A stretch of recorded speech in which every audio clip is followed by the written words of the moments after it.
तो पहले सेशन की शुरुआत करते हैं और इसके लिए मैं मंच पर आमंत्रित करना चाहूंगी जयवीर सिंह जी को, कैबिनेट मंत्री जयवीर सिंह जी को मैं मंच पर आमंत्रित करना चाहूंगी। सर प्लीज मंच पर आइए और तालियां बजती रहनी चाहिए। जयवीर सिंह जी मंच पर हमारे साथ मौजूद हैं और इस सेशन को आगे बढ़ाएंगे India news UP channel head Ajit Pratap Singh ji. Ajit ji मंच पर आइए और इस सेशन की शुरुआत करिए।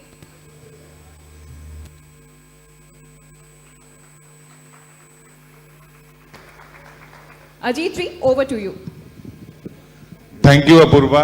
इंडिया न्यूज उत्तर प्रदेश उत्तराखंड के इस मंच पर उत्तर प्रदेश सरकार के पर्यटन एवं संस्कृति मंत्री जयवीर सिंह सर का बहुत बहुत स्वागत है। द रियल हीरोज महाकुंभ 2025 के इस मंच पर आपने समय दिया, बहुत बहुत शुक्रिया sir. Thank you very much Ajit भाई। सर पहला सवाल कि कार्यक्रम तो बहुत होते हैं, कार्यक्रम किए भी जाते हैं, लेकिन जो पर्दे के पीछे के लोग होते हैं, जो रियल हीरोज होते हैं, उन्हें कोई नहीं जानता। पहले जब फिल्में लिखी जाती थी, फिल्में बनती थी, तो केवल लोग हीरो और विलेन को जानते थे, जो उनकी फिल्में लिखते थे, जो पर्दे के पीछे के लोग होते थे, जो म्यूजिशियन होते थे, उनको लोग नहीं जानते थे। लेकिन अब एक नई परंपरा चली और इसीलिए हम महाकुंभ 2025 रियल हीरोज का कार्यक्रम आयोजित करें, क्योंकि 2.5 महीने में आप लोगों ने एक ऐसा शहर बसाया जिसने पूरी दुनिया को सनातन की तरफ खींचा और वैश्विक मंच पर हिंदुस्तान की सबसे बड़ी पहचान हुई।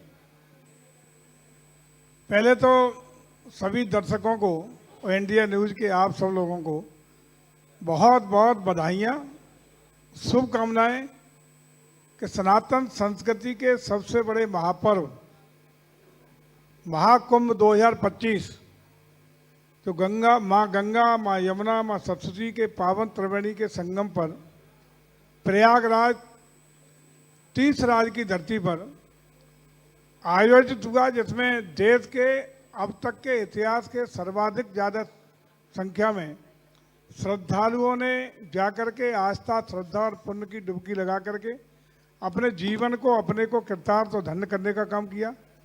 और इससे भी बड़ी बात ये कि 100 से ज़्यादा देशों के श्रद्धालुओं ने आकर के इस महाकुंभ में आस्था की डुबकी लगा करके हमारी जो सनातन संस्कृति, परंपरा, जीवन मूल्य, आदर्श और परंपराएं हैं, इनको अपनी अनुमोदन देने का काम किया, एक बल देने का काम किया। पूरे विश्व पटल पर भारत की एक नई पहचान, जिसमें केवल 45 दिनों के अंदर 66 करोड़ से ज़्यादा श्रद्धालुओं का एक स्थान पर पहुंचना और उनको बिना किसी विघ्न, बाधा या घटना के सुविधा पूर्वक उनको स्नान ध्यान करा करके उनका सारी व्यवस्थाओं को देखते हुए वापसी करा देना। तमाम दुनिया के देश और तमाम संस्थाएं रिसर्च कर रही हैं, इन पे रिसर्च हो रही है। आप संस्कृति और पर्यटन मंत्री भी हैं, सबसे ज्यादा फायदा तो आपको हुआ। जो प्रयागराज में आए वो काशी भी गए, वो मथुरा भी गए, वो अयोध्या भी गए। तो जो $1 ट्रिलियन की इकोनॉमी का लक्ष्य है, या यूं कहें कि महाकुंभ ने उत्तर प्रदेश की आर्थिक रफ्तार को बढ़ा दिया। वही में आ रहा था, जिस तरह का वहाँ वातावरण पूरी दुनिया को दिया, वो एक आस्था और श्रद्धा का तो हमारा एक वैभव दोबारा पुनर्स्थापित हुआ ही हुआ। लेकिन साथ ही साथ जो भी हमारे चाहे विदेशी पर्यटक आए और विदेशी श्रद्धालु आए, या देश के श्रद्धालुओं ने जिस अद्भुत अपूर्व अभूतपूर्व तरीके से वहाँ उपस्थिति दे करके श्रद्धा का स्नान करके एक नया हमारा सनातन को ताकत दी ही थी। लेकिन उसके साथ ही साथ 3 लाख करोड़ से ज़्यादा के राजस्व की प्राप्ति हमारी सरकार को हुई है। लोग आरोप लगाते थे तमाम का 78-7 हजारों करोड़ रुपया सरकार बहा रही है, बर्बाद कर रही है, नेगेटिविटी फैलाने का काम किया। देखो इसका उनका एक जवाब है कि आस्था से आर्थिकी को कैसे वृद्धि दी जा सकती है, संस्कृति से के आधार पर हम लोग कहाँ तक आगे अपने देश को ले जा सकते हैं, और सनातन के आधार पर हम लोग किस तरह नई नई आर्थिक रूप से भी वृद्धि हासिल कर सकते हैं। संस्कृति, सभ्यता और परंपरा का इससे बड़ा और अनूठा संगम, मानव संगम नहीं लग सकता। लेकिन अखिलेश यादव, मल्लिकार्जुन खड़गे जैसे लोगों ने सवाल खड़ा किया। उन्होंने कहा कि भाई डुबकी लगाने से ना नौकरी मिल जाएगी, ना पाप धुल जाएंगे। हालांकि बाद में अखिलेश यादव को जाके डुबकी लगाना पड़ा, उनको लगा कि उनका वोट बैंक खिसक रहा है।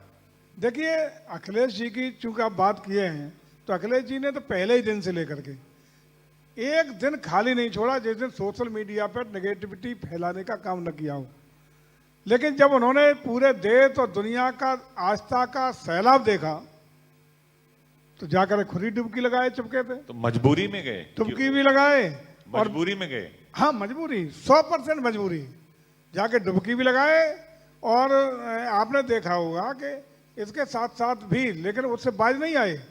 लेकिन आज हम कहना चाहते हैं कि जहां हमारी पुलिस, जहां हमारे स्वच्छता कर्मी, जहां हमारे स्वास्थ्य कर्मियों ने एक नया कीर्तिमान व्यवहार का, रात दिन मेहनत करने का, इस आयोजन को सफलता के लिए अपना पूरा खून पसीना बहाने का काम किया, उसी का परिणाम था कि एक भी किसी बड़ी घटना के कोई अपराध नहीं हुआ, कोई बलात्कार की घटना हुई, कोई लूट की घटना नहीं हुई, किसी तरह की बिना किसी बड़ी घटना के 45 दिन का इतना बड़ा आयोजन संपन्न हुआ जिस पर तमाम लोग, तमाम वैश्विक संस्थाएं रिसर्च कर रही हैं। और इसी से ये आर्थिकी की हमें एक नया दृष्टिकोण मिला, साथ ही साथ एक नया हमें सर्किट भी मिला, एक नया सर्किट।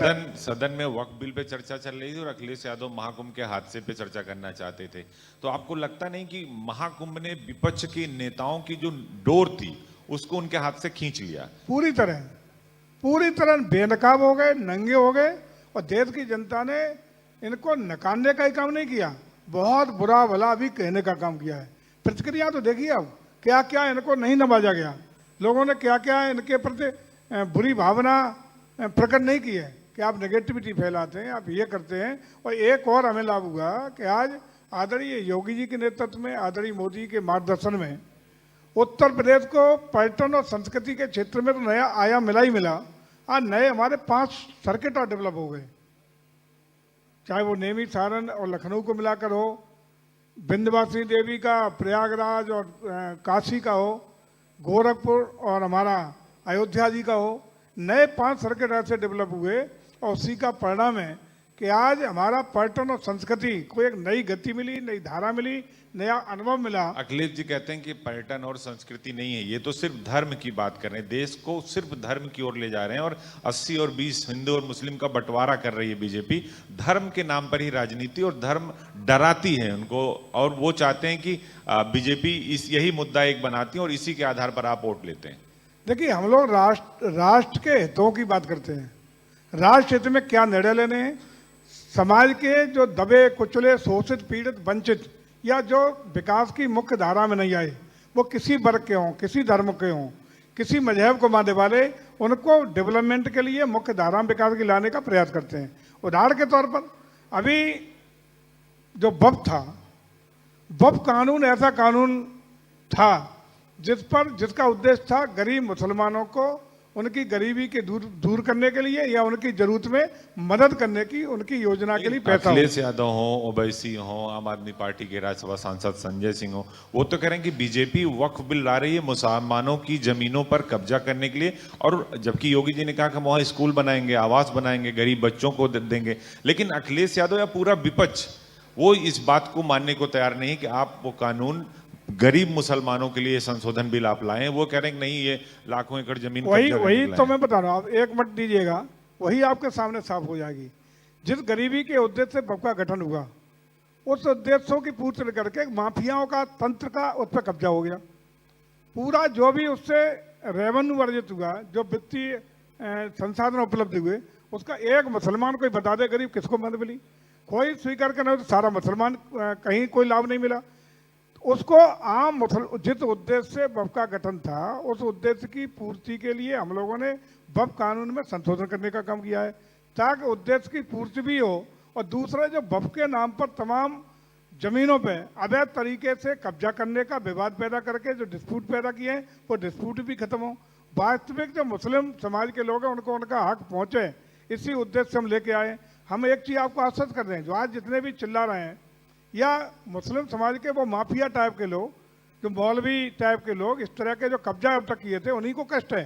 आम मुस्लिम आज भी जो पढ़ रहा है, जिसने हाउस में बहस होते देखी है राज्यसभा लोकसभा में, जितने समझ में कुछ आ रहा है वो आज भी थैंक यू मोदी के बोर्ड लेकर के समर्थन करने का काम कर रहे लेकिन हैं। विपक्ष और जो आज है- नहीं तो कल, एक संपत्ति एक मिनट आधा कुछ सेकंड दीजिए, आज नहीं तो कल जैसे जैसे इसके बारे में जो नया संशोधन विधि लागू हुआ है हमारा, ये जैसे लोगों के समझ में आएगा, जैसे लोगों के बीच में आप सब माध्यम से, मीडिया के माध्यम से, पढ़े लिखे लोगों के माध्यम से पहुंचेगा, मैं आपको यकीन दिलाता हूं ये सारे लोग नंगे होंगे, सारे विपक्ष जो आज बात कर रहे हैं, और इनको मुस्लिम समाज का गरीब व्यक्ति भी इनकी बातों में आने वाला नहीं है, और निश्चित रूप से इनको नकारने का काम नहीं, मुस्लिम समाज अखिलेश जी करेगा। कह रहे हैं कि जैसे धर्म के नाम पर बुलडोजर चलता है वैसे ही वक्फ के नाम पे भी आप बुलडोजर चलाएंगे, क्योंकि उनको इस बात का डर लगता है कि जो वक्फ की लाखों एकड़ जमीन उत्तर प्रदेश के अंदर खुद ही 1 लाख एकड़ से ज्यादा जमीनों पर वक्फ का कब्जा है। यहाँ तक कि महाकुंभ को भी जहां संगम पर त्रिवेणी पर स्नान हो रहा था वक्फ ने कहा कि ये भी हमारा है, तो किसी भी संपत्ति पर वो दावा कर देते हैं। अकेला कुंभ नहीं, कुंभ मेला क्षेत्र नहीं, पार्लियामेंट पे भी, जवाहर भवन पे भी, विधानसभा पे भी, बचा क्या है, सब पे इनका अवैध रूप से दावेदारी करते थे, यही तो इन्हें कष्ट है। अब ये दावेदारियां खत्म होंगी और जितने भी अवैध संपत्तियों पे बब वाले कब्जा किए हैं, माफिया तंत्र जो बब के नाम पर कब्जा किया है, वो मुक्त होंगी, और मुक्त करा के उत्तर प्रदेश की सरकार उन संपत्तियों का सदुपयोग गरीब कल्याणकारी योजना के हित में करने का काम करेगा। संत समाज तो ये कहता है कि वक्फ बोर्ड नहीं है, ये भू माफिया बोर्ड है, इसे खत्म करके सनातन बोर्ड लाना चाहिए। और महाकुंभ के दौरान जितने भी बड़े संत थे, आचार्य महामंडलेश्वर थे या शंकराचार्य लोग थे, सभी ने कहा कि सनातन बोर्ड बनना चाहिए, और आप का डिपार्टमेंट भी उसी से संबंधित। तो आपको क्या लगता है कि ये बोर्ड खत्म होके सनातन बोर्ड की आवश्यकता है क्या देश में?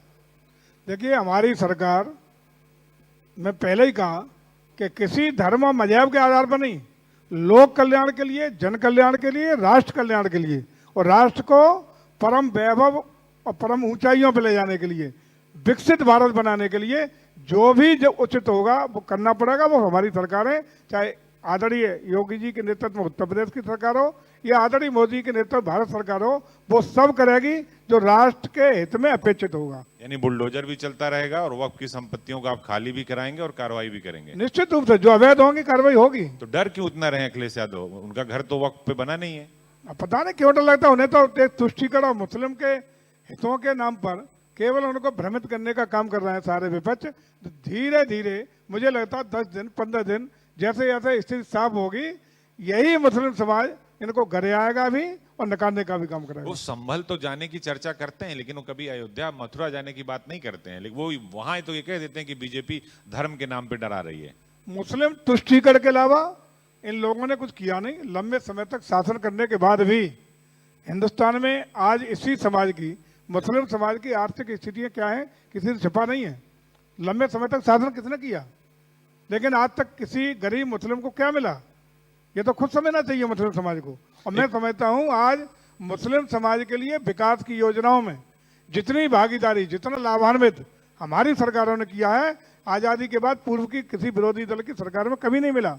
ग्रामीण आवास की बात करें, नहीं मिल रहा है। अखिलेश यादव उस वोट को बहुत जबरदस्त तरीके से कैप्चर करके रखे हुए हैं। वो देखिए- बार बार वो चाहते हैं कि आप, कई बार आपकी नीति का फायदा उनको मिल जाता है। देखिए, आज नहीं तो कल ये सब बेनकाब होंगे, मुस्लिम समाज को समझ में आएगा, और निश्चित रूप से वो भारतीय जनता पार्टी के इन निर्णयों को न सिर्फ सराहेंगे बल्कि पूरी तरह आदरणीय मोदी जी और योगी जी को धन्यवाद ज्ञापित करने का काम करेंगे। एक आखिरी सवाल सर, जो हमारी थीम है महाकुंभ के रियल हीरोज, बहुत सारे सफाई कर्मचारी, बहुत सारे बिजली कर्मचारी, नाविक, सभी विभाग के कर्मचारी यहाँ पर बैठे हैं। जो बात मैंने पहले कही कि पर्दे के पीछे के लोगों को लोग नहीं जानते, आज इस कार्यक्रम का हमारा उद्देश्य यही है कि हम उनको सम्मानित करेंगे जिन्होंने हमारे सम्मान को, हमारे देश के सम्मान को बढ़ाया। देखिए, वास्तविकता ये है कि रीतियाँ, नीतियाँ और कार्यक्रम तो हम लोग बनाते हैं, लेकिन उनका एग्जीक्यूशन करने का काम यदि वास्तव में कोई करता है तो सबसे वही व्यक्ति करता है जो सफाई कर्मी या धरातल पर काम करता है, वही करता है जो पैरामेडिकल स्टाफ है, जो गरीब मरीज की उपचार की सेवा करने का काम करता है। वही सब वास्तविक इन लोगों ने, चाहे पुलिस के कांस्टेबल से लेके, सफाई कर्मी से लेके, स्वास्थ्य कर्मी से लेके, हमारे सभी विभागों के, जिन लोगों ने महाकुंभ में जमीन पर जाकर के रात दिन मेहनत करके, कोई समय का निर्धारण नहीं, जग जग के रात में दिन में सेवा भाव से आने वाले श्रद्धालुओं को अपना ईश्वर मानते हुए, जो अतिथि देवो भव की भावना भारत की रही है, उसी संस्कृति को मानते हुए उन लोगों ने सेवा देने का काम किया है। ऐसे असली हीरोज को हम प्रणाम करते हैं, उनको नमन करते हैं और बहुत बहुत सम्मान एक बार दिया जोरदार है, ताली देने बजा का दिए काम इन लोगों करते के हैं। लिए।